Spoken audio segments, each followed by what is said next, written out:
In order to validate her home observations, Ainsworth developed a standardized laboratory procedure that has become an important tool in the study of children between the ages of about 10 months and 5 or 6 years. It is called the strange situation because, in fact, it is just that for the baby or young child. The child and the caregiver enter a room that has lots of toys and some chairs.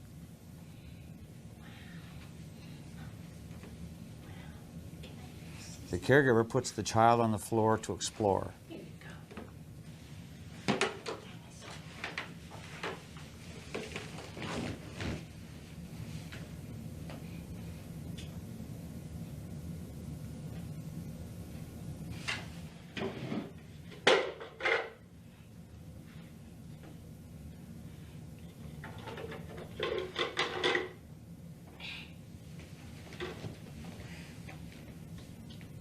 Is it a shape sorter? There are shapes.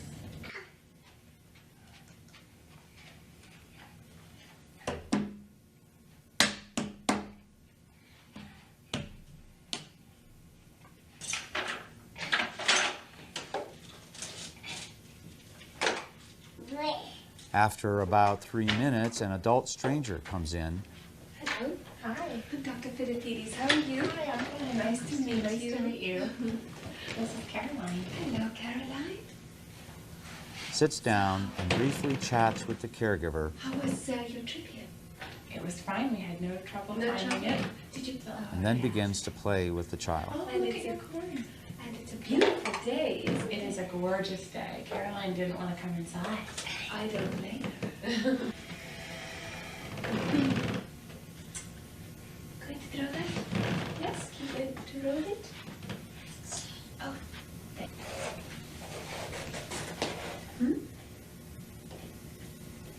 It's coming back to you. Oh, you kicked it. I kicked it. Oh, he wants ice cream. Or you want ice cream.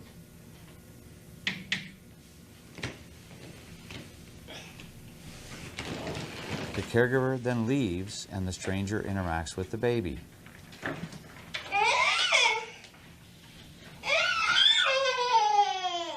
Mommy will be back. Come. Come. Mommy will be back. Let's play together. It's okay. Mommy will be back. Oh, I know. Mommy will be back. It's okay. It's okay.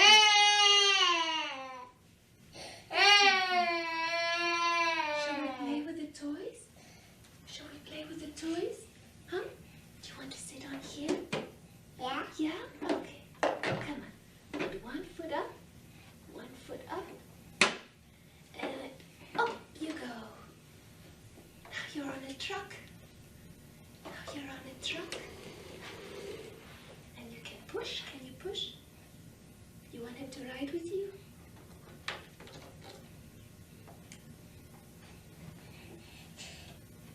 I know. She'll be back. I know.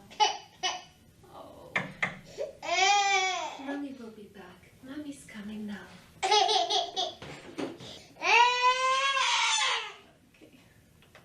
Mommy's coming back.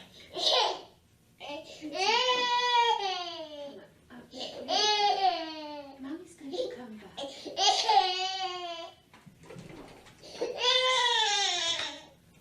The caregiver signals her return and enters. Caroline. Hi. Hi, sweetie. Did you miss Mommy? Did you miss Mommy? Reunites with the baby and interacts with the baby while the stranger Are you leaves. making a sign for Mama's milk? Yeah. Yeah, it's not time for that right now. But we can play with some toys. Let's play with some toys. Do you see a big dinosaur? And do you see a tiger? Let's see if we can find a tiger. I think we can find him. Hi.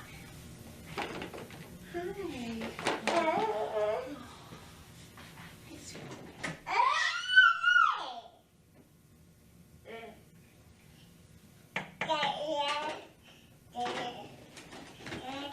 After a few minutes, the caregiver again leaves. Okay, Caroline. Mommy's gonna go bye-bye. Mommy's gonna go bye-bye. I'll be right back. I'm gonna go bye-bye. I'll be back soon. I'll be back soon. Just a minute. This time, the baby is alone.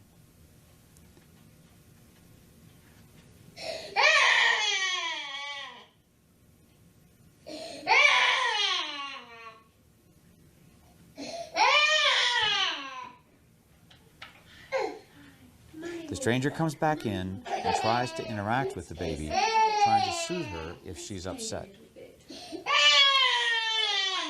I know. Come. Mommy's coming. Mommy's going to come. Mommy's going to come. Come. Let's see. Can we play here? Finally, the caregiver returns. Oh, sweet. We have speeded up this procedure for this video. It normally lasts 21 minutes. Okay. Ainsworth found several intriguing patterns. First, babies who cried the least at home, whose attachments with their mothers were secure, often cried more than other babies in the separations in the lab. They reacted to the loss of their haven of safety in this strange setting by becoming visibly upset. Interestingly, it wasn't the baby's behavior at separation that was the most important. It was the baby's behavior on reunion that was the most telling part of this experience. Babies securely attached to their mothers, like the one you just saw, tended to go to their mothers to be picked up. They were quickly soothed and then returned to happy exploration. Ainsworth found that 66% of the Baltimore pairs had these secure attachments.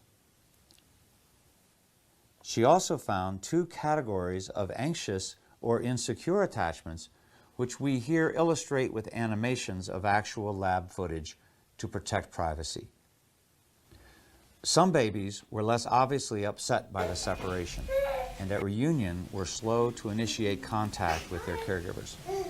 In Ainsworth's study, 21% of the pairs were in this avoidant category of attachment. Another category of babies, labeled as having insecure, ambivalent, resistant attachments, did less initial exploration and were obviously highly distressed by the separations. It was very difficult for their mothers to calm them on reunion, and the babies tended to show ambivalent behaviors such as kicking and arching their backs. These made up 13% of the original sample. Several years later, after studying many strange situations, Judith Solomon and Mary Main, a former student of Ainsworth's, identified a fourth category called disorganized. These babies were utterly overwhelmed by the experience. Some seemed momentarily terrified by their parents' reentry. Others approached and then retreated with a dazed expression, unable to make an organized response to their distress. Further research by Main and others has shown that most children with this disorganized pattern have been raised in families who have suffered some significant loss, trauma, or maltreatment. For all these babies, whatever category, the strange situation triggered attachment behaviors they had developed in their first months of life. The patterns have proven to be quite stable over time and to color future interpersonal relationships.